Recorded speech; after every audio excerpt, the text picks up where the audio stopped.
Très chers téléspectateurs de la CRTV, bonjour, je suis ravie de vous retrouver encore une fois et aujourd'hui je vous emmène à la rencontre d'une perle magnifique, fabuleuse, moi je ne le dirai jamais assez parce que je le crois et parce que je le ressens du plus profond de mon cœur. C'est un immense honneur pour moi d'être à ses côtés aujourd'hui. C'est un homme qu'on ne présente plus parce qu'il est dans vos cœurs, il est dans vos mémoires, il est dans vos souvenirs, il voyage avec vous comme moi aujourd'hui, il me fait voyager.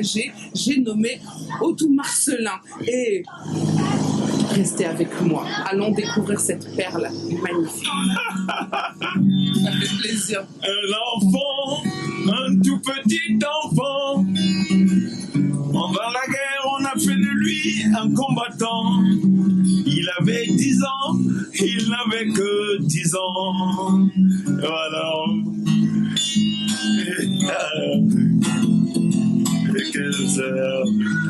Un soldat tirera, tirera, tirera, et la vilaine âme tombera.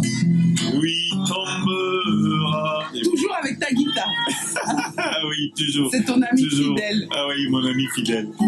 Avec elle, tu as voyagé. Avec qui j'ai voyagé, avec qui j'ai écrit quelques jours, par exemple. Non, non, non, non, ça me fera souffrir toute ma vie durant.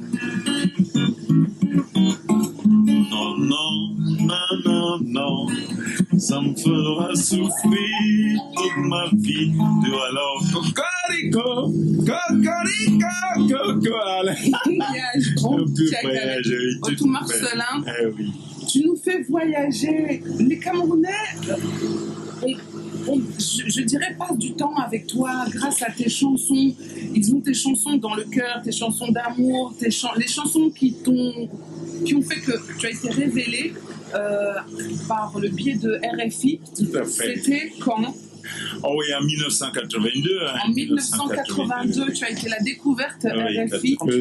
Les jeunes à Yaoundé se rencontraient pour jouer de la guitare ensemble. Claude Ndam, Jean-Yves Loco, Coco Ateba, faisaient du théâtre dans un tout théâtre qu'on appelait les étudiants associés à l'époque, avec les Plastic Bakukino et bien d'autres, Raymond Ikosuno, de regretter mémoire. J'ai des anecdotes dans ma carrière. Une fois, je ne sais pas, on célébrait, je ne sais pas où, l'année d'indépendance, là, avec le feu président Ahidjo. Et oui, bon, mon nom sur la radio, que je dois aller jouer. J'arrive avec une petite guitare, avec mon pantalon jean et les tennis qu'il m'avait mis dans un costume. J'avais porté un costume, comme j'étais petit, le costume d'un artiste qu'on appelait René Zogo, comme il était mince. Et son costume qui m'avait suffi. Alors le soir, on parlait des congrès, je finis de chanter, et le président Ahidjo, on me fait payer 1 million de francs CFA. J'ai réveillé mon père. Papa. Bon, là, on m'a demandé d'aller jouer aujourd'hui devant le président Ahidjo. Voici ce qu'on a amené mon feu père qui est mort l'année dernière à 82 ans. Oui, il avait piqué une colère incroyable. Même toute la récolte du cacao de ce village ne peut pas produire autant d'argent. Tu veux dire que le président Ahidjo t'a beaucoup aimé, tu allais grincer une petite guitare, on t'a donné autant d'argent? Il n'y croyait pas. Il n'y croyait pas. Il me suspectait. Pour aller vite dans cette histoire, l'année d'après, je gagne donc découvert avec un soldat tireur. Mon père pique la même crise. Il dit, mais c'est pas possible ça. Mince. Et il dit en Ewondo, il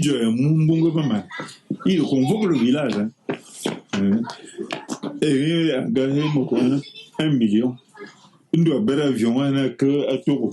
Il doit y jouer 5 millions. Ce qui veut dire, la Hidjo d'ici l'année dernière lui avait donné 1 million.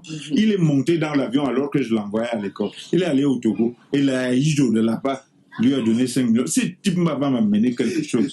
Je suis contente que tu partages ça avec moi, oui, et que moi je partage ça avec vous. Absolument. Ça fait très plaisir. Oui. Non, il faut dire ça aux jeunes. C'est ça qu'il faut raconter aux jeunes. Par exemple, ils ont un terme là que je critique et que je continue à critiquer. Quel terme? Oui, le terme musique urbaine. Comme s'il y avait une musique rurale, une autre campagnarde et tout ça. C'est ça aussi, un intellectuel. Même si tu es seul à dire la vérité, garde dans ta position de critique et d'intellectuel, tu dis, on ne dit pas ça. Il existe une seule musique, la bonne. Je leur demande de parler de la musique générationnelle. Chaque génération a souvent sa musique. C'est magnifique. C'est un voyage que nous sommes en train de faire et je suis ravie que vous le fassiez avec nous, chers téléspectateurs. Oui. Pao, pao. Pao, pao.